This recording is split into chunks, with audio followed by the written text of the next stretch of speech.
Келе ғой балапаным, отыра ғой. Қызым, сен білесің ба? Біз қандай болып мемлекетте тұрамыз? Біздің отанымыз қалай аталады осы? Біз тұрамыз Қазақстан Республикада. Дұрыс айтасың. Осы білесің ба сен, біздің Қазақстан Республикамызға биыл тәуелсіздік алғанымызға 30 жыл толайын деп отыр. Көрдің бе, осыншама тарихы бар елміз.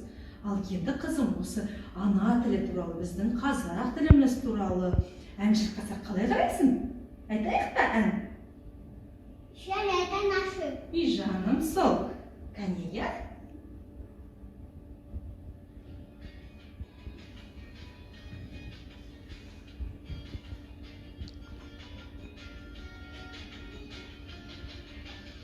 Өмірге келдім, анамды көрдім, деді ол жаным, арайлы таңым, самал боп желпіп, жырын ертіп, үйретті тынбай, бал тілін маған, анамның тілі, айтылым менің, анамның тілі, айбыным менің, сүйемін мәңгі, елімді байда, сүйемін мәңгі, өмірді думан.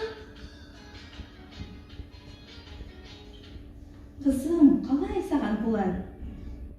Ұнады ма? Я, нашы. Әрқашанда өзіңді осындай әндерді жаттап жүргеніміз туралы, тіліміз туралы жақсы ма? Сен білесің ба осы ана тілі туралы таппақ? Өлең жолдарын білесің ба? Білем. Айтып берші кәне. Айта ғой кәне. Қандай таппақ білесің? Ана тілін біліп қой. Кәне қатты айта ғой, мен дұрыс естімей тұрмын ғой.